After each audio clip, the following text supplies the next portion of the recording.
you bearded bastards, and welcome back once again to Locum Corzu Gablo Locoku no Bak, Spearcavern, the Grand Granite Shrine of Pillars. And as you can see right here, we have a bit of a problem.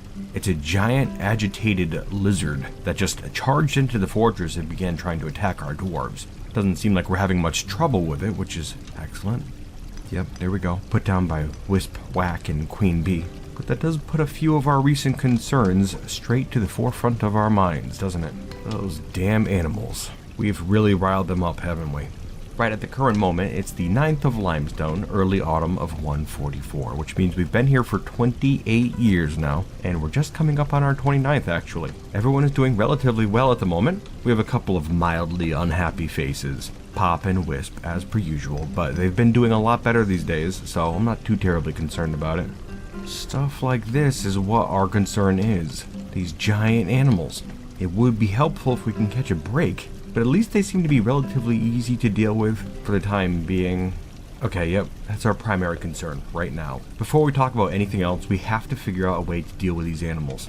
We can't have them popping in and out like this all day long, every single day like they have been. With that in mind, I think we're pretty much going to eschew any other task we have going on currently. We have a bunch of little piddly things like, just butchering animals, tanning hides, making clothing, that sort of stuff. But we're going to put that to the wayside for now. And instead, we're going to focus on our entryway. We have to get down some more stone blocks and then some cage traps on top of that, so we could just try to catch anything that might try to get into Spearcavern. That's going to help out a lot, I think, but it's going to take some work to get implemented. We'll see how long exactly. We're going to try to speed through it as best we can.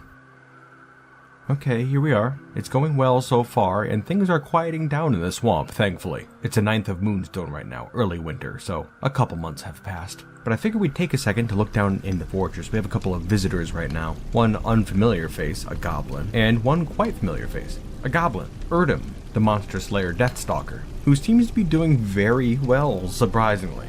Remember, the last time we saw this fellow, he was up in a tree, casting spells and fighting off a horde of giant birds. He was also covered in a layer of goblin pus. But at this juncture, he seems completely fine, actually. He's got a new set of clothing on, and is in overall high spirits. Telling stories, poetry, just enjoying the company of the dwarves once again. We're glad he's back.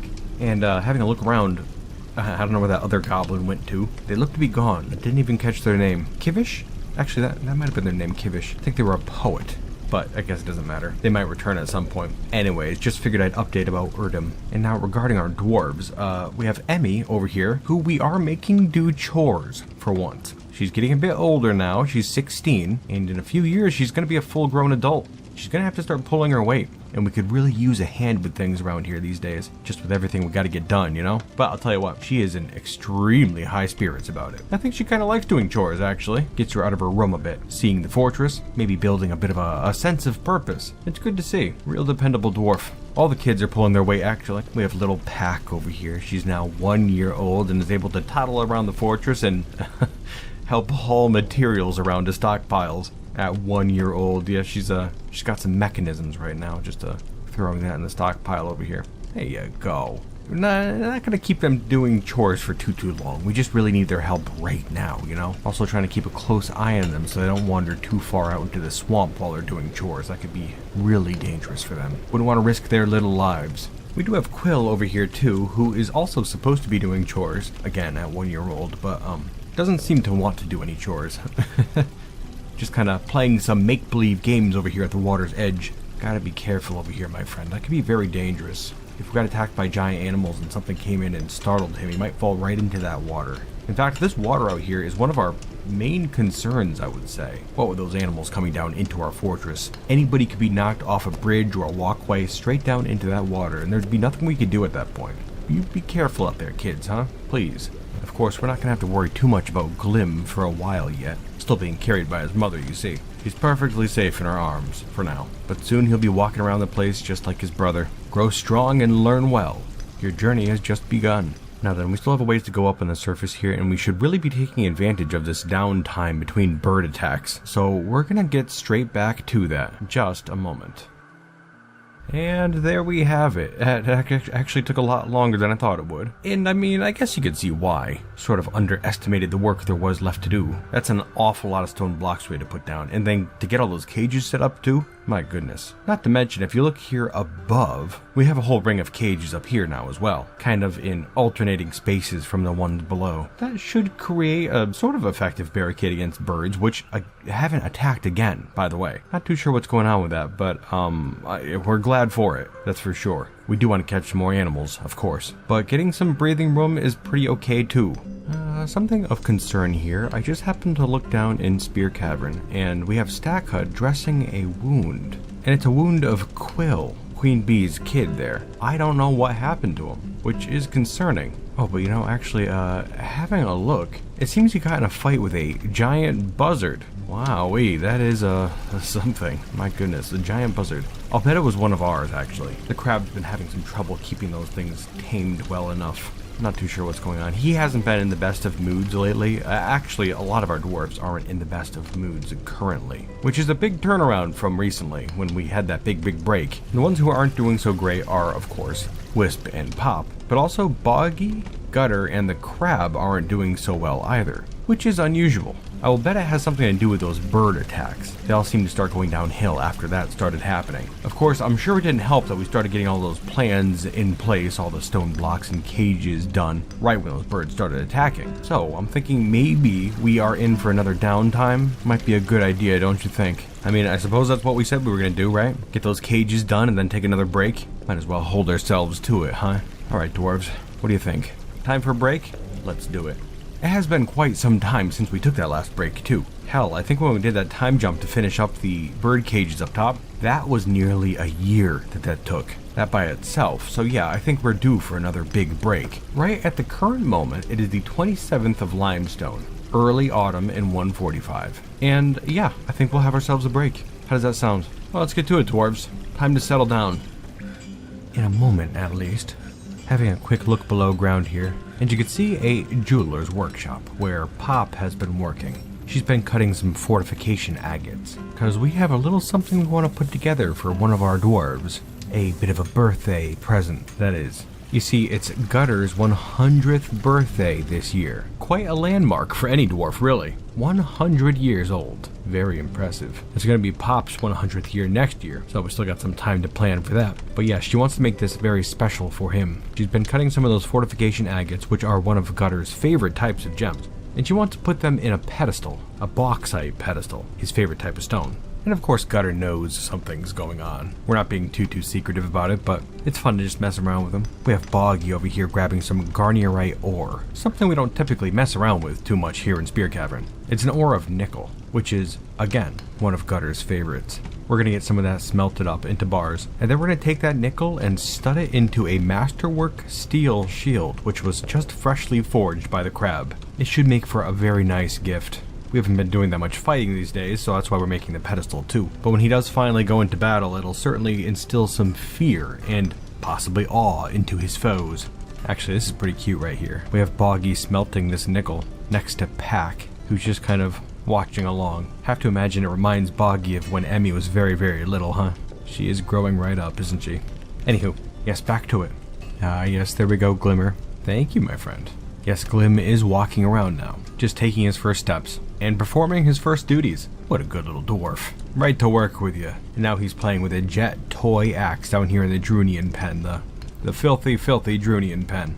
Well, just be careful down here, my friend. Luckily, we only have baby Drunians right now. No adults. Kind of went through a culling recently. It was a whole thing. But yes, they should get along with you just fine, my friend. Have fun. And here we go. The crab's grabbing some nickel, and that shield too, of course, and is getting right to work. Feels good to be working the forge again, I'm sure. We'll let him focus for a moment here. Excellent. Well, we're not going to take too close of a look just yet. That'd ruin the surprise. Having a look down underground at the jeweler's workshop, it looks like Pop is just putting those gems in place on that pedestal. That is going to be one nice piece of furniture, perfectly suitable for that shield. And here we go. There we go. Here's the pedestal. A finely crafted bauxite pedestal, encrusted with superior quality cushion-cut fortification agates. And on it will go that shield. There we are. Just like that. It is a masterfully made steel shield, created by Locum Abalzeneg, the crab. It is encrusted with bands of exceptionally worked nickel. A fine item indeed. All for you, Gutter. Hope you like it, my friend. Happy 100 years. Though, honestly, having a look at the guy, we mentioned earlier he's not in the best mood lately. And that still seems to be the case. And in fact, he's not in the meeting hall with everyone else. He's up here in the hospital just kind of by himself. And actually, he's rushing out now and up to Queen Bee. Wants to have a meeting with her, heading back to her room, and something was discussed. And now it looks like he's rushing back off to the hospital to be alone again. Oof, yeah, sorry buddy, I really want to give you the space that you need now, but I don't think this is doing you much good. You should probably try to make your way back down to the meeting hall. You know, go see your gift and the other dwarves. You'll feel better in time, I can guarantee it. There you go. Yeah, he's interacting a bit now. I can guarantee this will help. Yeah, look at that. His mood is actually improving already. There he goes. Yeah, he's singing a song with the other dwarves now. Yeah, just kind of had to set an order that nobody could be up in the hospital for the time being. Had to force his hand a bit, but I think it was for the best. As for his gift, we're gonna just leave it out here for the time being. I figure it could just serve as a general display item until our little break here is over, and then we can get it put in his room afterwards. This way all dwarves can benefit. We're gonna get these guys turned around. Too much work and not enough play. Isn't that right, dwarves? It's time to relax a bit. Okay, time is passing right along, and things are going rather well, though as you can see there's not a whole heck of a lot of dwarves up here in the cobalt room. We're desperately trying to finish up a few things before we get into that break in earnest, and I know we really have to get to it, but we also don't want to be completely overwhelmed by menial tasks. One of the big problems, as you can see, are these birds flapping around all over the place. Going to assume that that aviary up there is just so packed full of birds these days that they just don't want to stay in there anymore. There's a whole bunch, and they are big birds. We actually went through the process of butchering all of our sparrows, just because the wrens are, they're superior, just with how many eggs they lay. No reason to have the sparrows around. And then of course we have these buzzards, which are just plain cool. We like them. The buzzards are all fully tamed now, by the way. But the wrens, well, they're a bit feistier. We'll get it in time though. It's all just a matter of managing those eggs. You'll notice at this point too that we have a few trees growing inside our aviary. I thought that was a very nice touch. I'm sure the birds appreciate it. They must, right? This is almost similar to having a wide expanse of swamp to live in, except, it's much tinier. It's kind of cruel no matter how you slice it, I suppose, but it could be worse. But yes, as I was saying, we have a bunch of animals running around all over the place these days, and they won't stay inside their pens, so we have the dwarves kind of running around trying to cram animals back into their pens. We would gladly throw the birds in the aviary and then lock it up, but we need access to those wrens so they don't go wild and start attacking the other birds, so it must remain unlocked for now. That said, we've been trying to get rid of a bunch of our spare animals. I mentioned already that we already kind of went through and culled our Drunians. We had so many of them in here, and now we only have a handful of babies left, which might seem sad in a way, but it's fine. It's a time of rebirth, and we got a lot of leather and meat out of the deal too, so not all bad. We also did the same with our dogs and our sheep. Didn't get rid of them all, of course, but there were quite a few. Anywho, this is rambling. Just trying to explain where we're coming from, why we're not taking this break right away. And something we've done in preparation for our break is appoint a new performer. We thought Whack would be a good candidate for it. Seems like a rather bubbly and energetic dwarf, really entertaining overall. Might be a good fit, though I haven't seen him actually perform any performing duties at all. He just kind of seems to be wandering around like the other dwarves, taking care of little tasks. Hopefully he starts doing more of that, but I suppose we'll see. Could really use his help. Actually, I'm noticing he's running around to different dwarves' bedrooms and taking out the tattered clothing that every dwarf seems to have piles and piles of stored away at this point. Yeah, we have all hands on deck taking care of that at the moment. You can see they're coming over here. Remember, we have that dump pile off the side of this bridge in that water. We kind of just throw all of our garbage in the water over here. And there's all kinds of stuff going in right now, mostly clothing, as you could tell. I'm not too sure why dwarves seem obsessed with keeping their tattered old busted clothing. Doesn't really make a lot of sense to me. And it kind of caught us off guard. I mean, we haven't really been keeping tabs on that whole thing. Queen Bee likes to keep her tattered clothing around too, and she's the one who makes the schedule around here, so maybe she's kind of been avoiding the idea. Perhaps a bit loath to get rid of her tattered clothing collection, but it's something we have to do.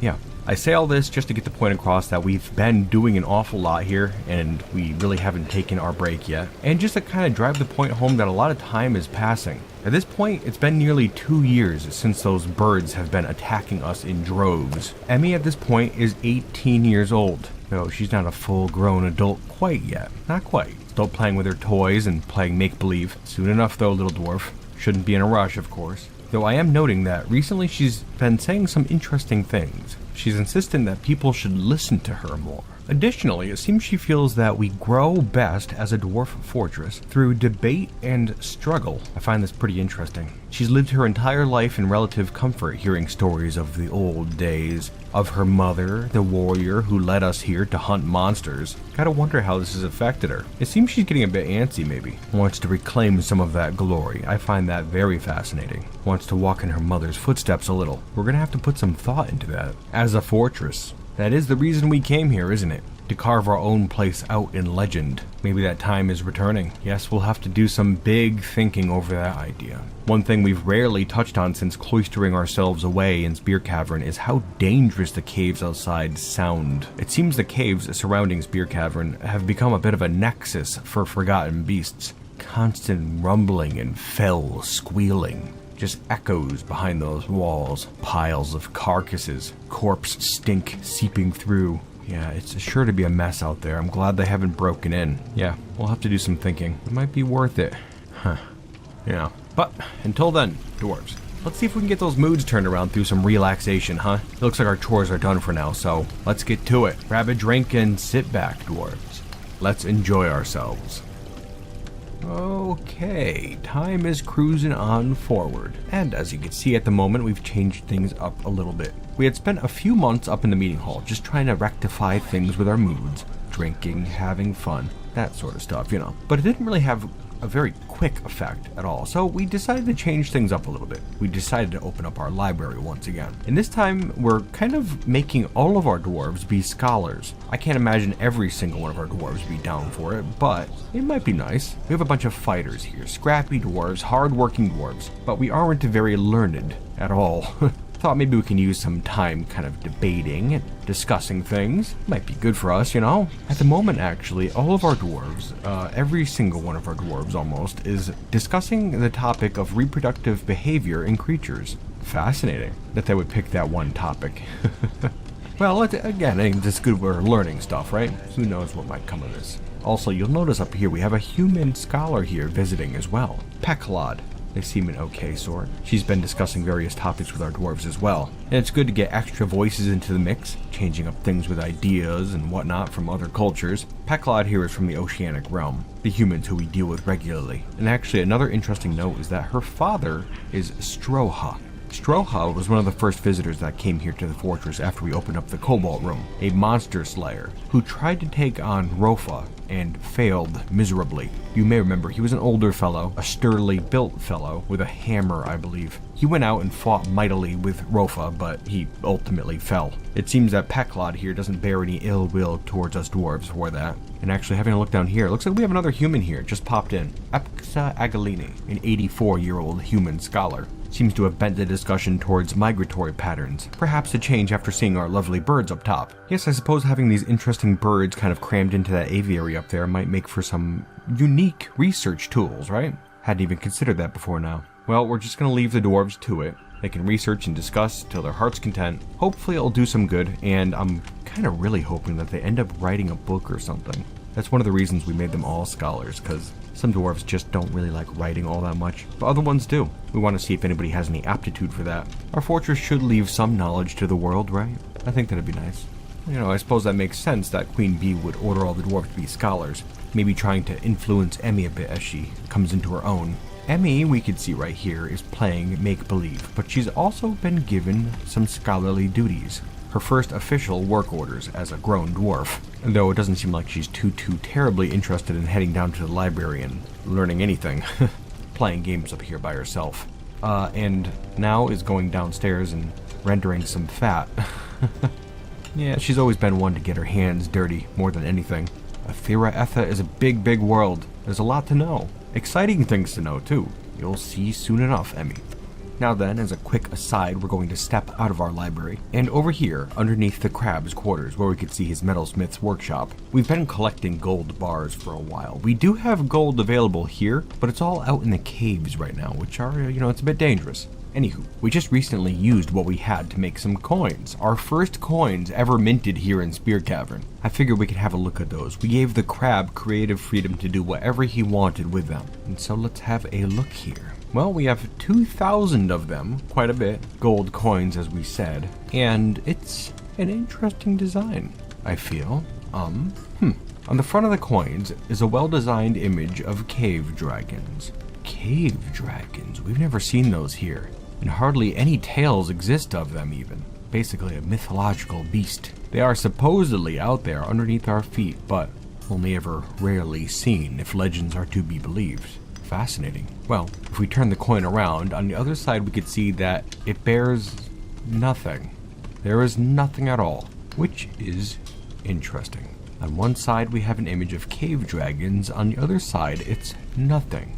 According to the crab, it has something to do with the fact that cave dragons are mythical beasts who live in legend. That's kind of what we wanted to be at first. Get down to those caves and become legendary beasts of our own. And the fact that the other side of the coin doesn't have anything on it, well, it's simply a statement that means there is nothing else. We are here to be legendary beasts, legendary fighting creatures of the caves. It's fairly plain when you get down to it, and it does make sense. It seems that he and Emmy are in agreement on that we should be fighting and hunting more. Well, little Emmy is trying her best to do some learning right now, so it might be best not to put any ideas in her head, for the time being. But it does seem like our opinions on what we should do going forward are divided. Dwarves are taking sides now.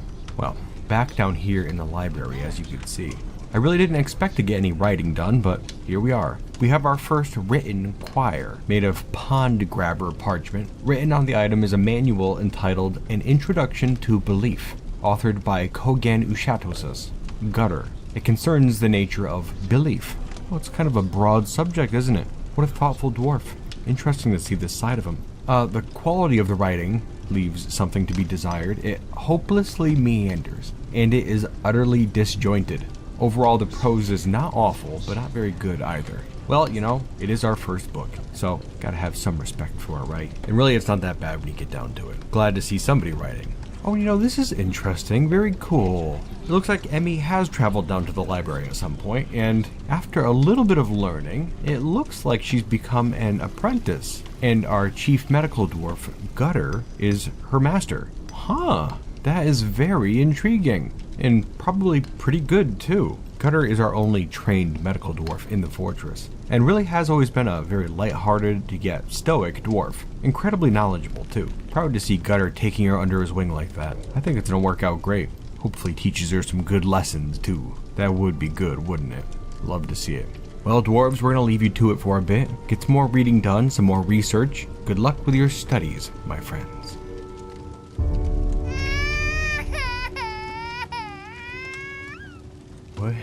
Well now, here we are once again, just a few months later, and just having a look at your surroundings, you can see that there's nobody really in the library at the moment. Just a little Glim playing some games by himself. There's nobody in here because we decided to change it up once again and get some combat training in. Dwarves have been requesting it, and we figured, you know, with sporadic bird attacks every once in a while, it might be best to shake the rust off, right? And so if we have a look down here in the barracks, we could see all of our dwarves. Except there's a big difference. Last time we saw them, there was just 12 dwarves, and now there are 14. That's right, we just had 2 more births in the fortress. Right back to back. Kind of shocking, really. I love to see it. That's 14 dwarves. We have officially doubled our population.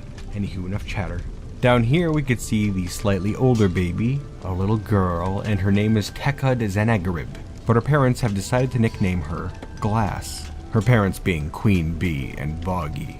That's right, we got another one joining that crew. Now they went with the nickname Glass because, well, there's a couple reasons. They tested her out just to see what she liked, and she seemed particularly fascinated with a chunk of glass that we handed to her. Also, on top of that, she has this particular habit of just staring, just into space sometimes. I don't know if it's an anxiety thing, but it's almost like the fabric of reality itself has become glass-like to her. She will just stare at a point. It's rather creepy, if we have to be honest, but we love her regardless. A good little kid to be sure. Welcome to Spearcavern, my friend. You'll be safe here with your parents, your brothers, and your sister. And then if we have a look up over this way, right here in the corner, we could see the other baby, a little boy named Zasset Dumatlek.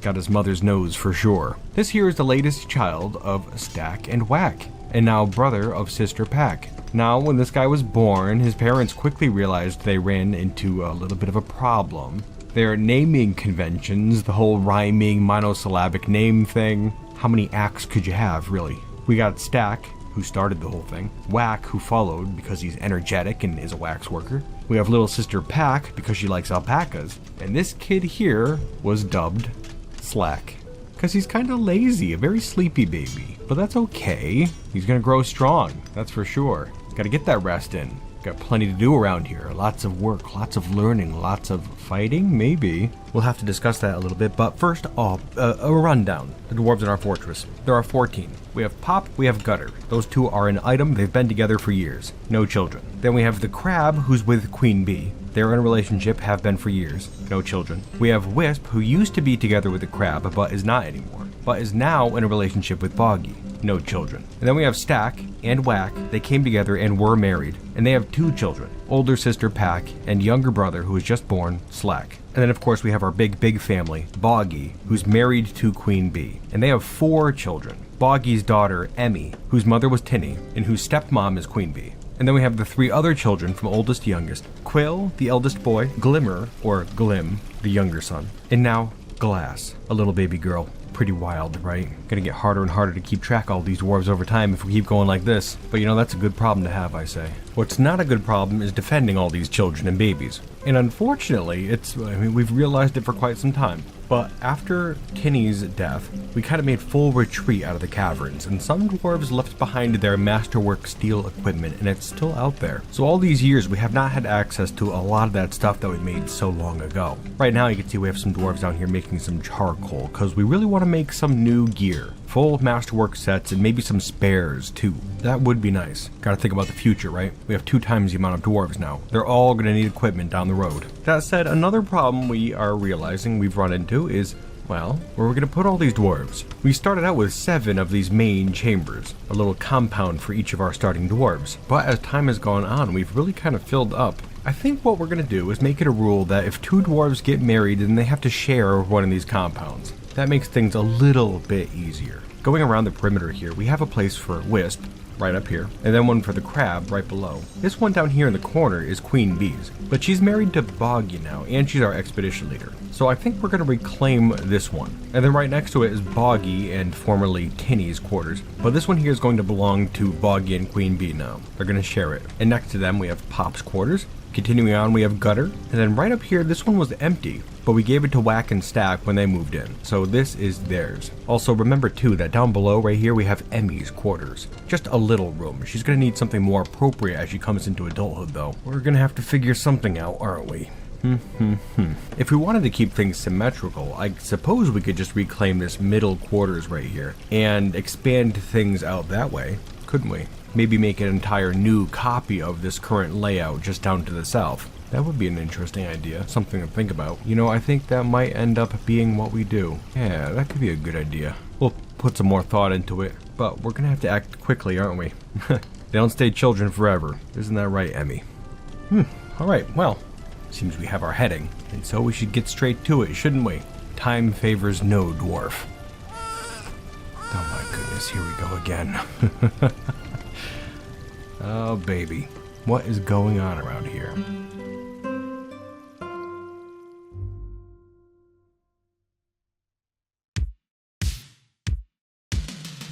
And with that, we've entered the part of the episode where we talk about some behind the scenes things. Now then, first thing I want to address is the fact that I did not refurbish the intro to this episode.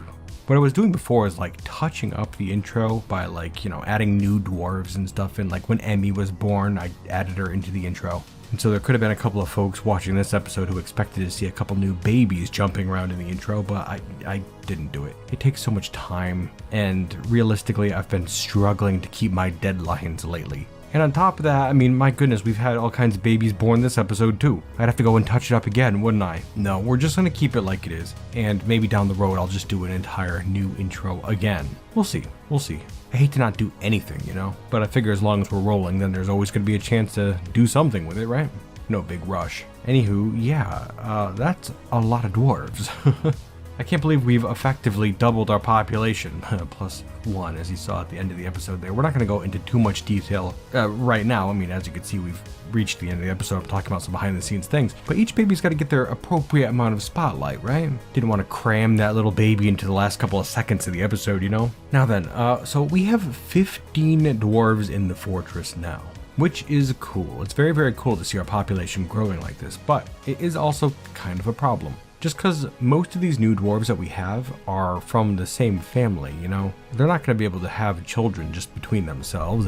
That'd be perverse. We do have two families, you know, we got Stack and Whack and then Queen Bee and Boggy there. I don't know if that's going to work. It might, but dwarven relationships tend to be a bit strange sometimes, you know? Like, we have Gutter and Pop, who have been together since day one, just in a, you know, a lover sort of relationship. They've never had children. Same goes for Queen Bee and the Crab. They were together forever, no children. We had Boggy and Tinny. They were together for a long time before they even got married, and then when they got married, it took them a while, but they had one child and that was it. But then here we have it now. We got Queen Bee, we got Boggy, and there's children coming out left and right. I don't know what governs all this, you know? They must have some sort of traits that intermingle in such a way that they just have children like crazy. I know that one of the traits that they can have is like lustful, and you know, I haven't looked into it, but maybe that's the case for both of them. Maybe they just tend to get busy more often than other dwarves, you know? Could be the case. Guess I wouldn't doubt it. Oh my goodness, okay, yeah. I actually have the game open while I'm recording this right now and figured I'd check. And indeed, they both have the trait where they often feel lustful. So, yeah, that's gotta have something to do with it, right? Very interesting. But yeah, you know, it's always been a dream of mine. Well, there's actually a couple parts to this. I think it'd be really cool to have a dwarf born in a fortress and then die in the fortress of old age. I've never seen that happen. Dwarves can get to be like, I think it's between 160 and 180 or something. There's like a 20-year range. I always forget what it is exactly. But once they hit the lower limit, then they have a chance every spring to die. I think that's the case for most animals in the game. But I just think it'd be really cool to have a dwarf live out their entire existence within a player-created fortress. Something else really cool to see would be to have a dwarf in a fortress, you know, born in a fortress, and then grow up and have children of their own, and to see those children's children be born. If I'm not mistaken, I have actually achieved that in the past. I think it was during my Scorch Fountain series I did a while back, but I'm not sure it ever made it into one of the episodes. We had a dwarf, Beetlebane, who had a baby named Beetlebaby, who I think after a while had their own child. Really amazing. But wouldn't it be cool to have like a grandchild like that start their own family? You'd have to play a game for so long in order to see something like that truly, you know, come into its own. And I think that'd be pretty cool to see here. Maybe we gotta start, you know, jumping time forward in larger increments. You know, I don't want to skip too much, but like, I don't know, it could be cool. I mean, as you can see here in the background, we're kind of like carving out this whole fortress segment right now. Bit of a time jump. It's not a huge time jump though, mind you. Don't worry. Anywho, yes, I really appreciate your patience with me coming out with these episodes, my bearded bastards. Your patience and support really mean the world to me. Ideally, I'd be cranking out these episodes as fast as can be, but there is a devious balance at play between time, quality, and self-care, as I'm sure you could imagine. So thank you for everything. I hope you had fun today. And I certainly hope to see you next time here in Locum Cor Zugable Lokokun, Obak, Spearcavern, the Grand Granite Shrine of Pillars. And until then, you bearded bastards,